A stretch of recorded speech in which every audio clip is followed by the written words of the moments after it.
Okay guys, in this video, I'm going to be making an FC25 wish list. What features do I want to see in FC25? Now most of these are going to be pro clubs related because that's the main game mode that I play, but I might add some honorable mentions at the end for other game modes as well. So the first thing is change pro clubs back to the way it was. This new system of getting to elite division, no relegation, there's no point to it. Losses don't matter. Once you get to elite division, there's nothing to play for. And even in the playoffs, you're only playing for some fans, which don't even add much other than maybe stadiums. It was much better the way it was before, where you could get promoted or relegated, and the goal was to try and win as many Division 1 titles as possible. And that was very hard to do because you needed to go almost invincible every season to win a Division 1 title. Currently, there's literally no downside to losing. You might as well quit after going down early. There's no relegation, so a loss doesn't matter. Whereas before, every game mattered and you needed to try and come back no matter how far down you were. Number 2. Make the number of fans you have mean something. If they want to keep this format of gaining fans as you play games, that's fine. But make the fans mean something. Maybe at the beginning of the game, you have no fans, nobody's showing up to the stadium, there's like 2 people in the crowd, and maybe that lowers your stats a little bit. Not too much because you have to keep the competitive balance. You can't have it where it's basically impossible to win if you have no fans, but maybe lower the stats maybe 1, 2, something like that if you have no fans. And as you get wins and gain more and more fans, more people start showing up to your stadium, you're able to get bigger stadiums, and then maybe you have a big stadium, the stadium is packed, you get a crucial free kick in maybe the 85th minute when you're down by 1 and you need this to go in, and maybe since you have all those fans supporting you, your stats go up maybe 1 or 2 and you're able to get that little bit of a boost because of the number of fans you have. I'm not saying give a plus 10, but maybe like a plus 1 or 2 so the fans actually mean something. Having a lot of fans means something, it gives you a boost in crucial moments and you're able to perform better. And it doesn't only have to be like a free kick situation or something. It could also just be like the last 5 minutes in general. Your fans are starting to get behind you, starting to rally behind you, hyping you up, giving you more energy, and that gives you momentum to push forward and gives you that little boost to try and score an equalizer or a game-winning goal. Number 3. Combine player career with pro clubs. So you can have it similar to 2K where your player career build is also your pro clubs build. So you can improve your guy by playing either player career or pro clubs. This also gives pro clubs players who don't play other game modes another reason to play the game. They're able to play player career in order to improve their player. This could also be used as a way for EA to make money outside of Ultimate Team because similar to how 2K has VC, you can have an in-game currency that you can buy in order to upgrade your player as well. Now this idea could either make this game great or ruin it completely. Because if they make it where it's almost impossible to upgrade your build unless you buy the in-game currency, then it could completely ruin it. That's kind of like what 2K is nowadays. Number 4. More customization options. This isn't real life, it's a video game. Let me have some fun and customize my guy. Maybe let me add some jewelry like a chain, a watch, or maybe like some earrings, something like that. And maybe let us wear some different clothing options as well. Why does it have to be a team uniform? The AI can wear the team uniform, but the actual players are noticeable by the colored triangles. We know who we are. Even when the kits are similar colors, we're able to tell the difference between who we are because of the colored triangles. So why not let us have some different clothing options? It doesn't have to be too crazy, maybe even in the same color scheme as a team, but some different options would be nice. Number 5.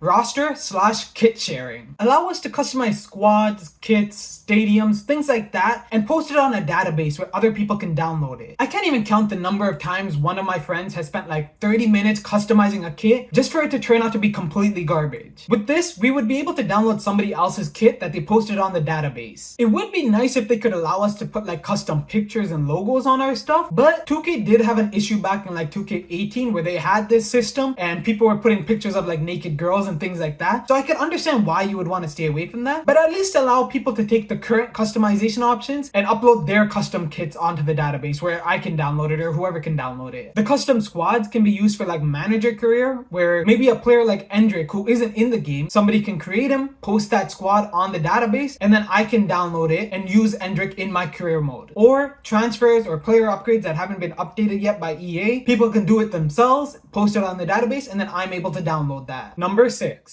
Add a pre-game practice lobby. So let's take it back to pro clubs now. Let's say we're in the lobby waiting on someone to join. Let us just go into the training ground and take some shots, practice, maybe take some free kicks or corners, practice some set plays. 2K used to do this with their pro-am mode, but you weren't allowed to pass it around. You were only allowed to shoot it. So maybe you can do something similar, but instead you could also pass it around and practice with your teammates. Maybe practice some crossing, run some set plays, build some chemistry, you know? Number 7. more unique cutscenes. Now, I'm not talking about the loading screen at the beginning of the game and things like that, because let's be honest, it's cool the first time you see it, but then nobody cares. But say you reach a big milestone, have some special cutscenes where your teammates are celebrating with you, hugging you, patting you on the back, you're getting a standing ovation, you're giving your thanks to the crowd. Say you hit like a massive milestone, like say 500 goals or 1,000 goals. Maybe there could be a cutscene where you're getting a guard of honor at the end of the game, and maybe you get a statue built for yourself where you can have it on display in the stadium. This is something that can be added to pro clubs, but also player career, manager career, and even ultimate team. When somebody hits a big milestone, I want to celebrate. I want to feel like it's a big accomplishment. Number 8. Being able to join or rejoin a game. If you lag out or get kicked out of a game, you should be able to rejoin that game. Your player is already there. You would just have to take over that AI again. This is already a feature in other games like Warzone. I'm able to join back a ranked Warzone game if I got kicked for some reason. So why can't it be in this game as well? And to add to that, why not let us join in the middle of a match as a sub for an AI? You could even lower our stamina a little bit just so it's not too unfair. And for clubs with more than 11 players, maybe give the captain the power to sub off one of the actual players in place of a different player. Now this could lead to some fights and arguments, but it could also be hilarious too. But you should not be allowed to sub off an actual player for an AI, because that would just be trolling and that would cause a lot of arguments. Number 9. More track stats and records. In the club stats menu, you should be able to see many more stats like key passes, successful dribbles, percentages, interceptions, blocks, average distance covered, and so on. These are all stats that are already tracked at the end of each game anyway, so why not just keep track of it for your whole career as well? On top of that, you can keep track of club records. What was the most goals scored in a single match and by who? Most assists, most successful dribbles, etc. And to add to that, for each player, you can show what their personal record is for each category. And to take it even further, you can show the stats for each season or maybe the last 10 games to show who was really the best player during that time. Honorable mentions.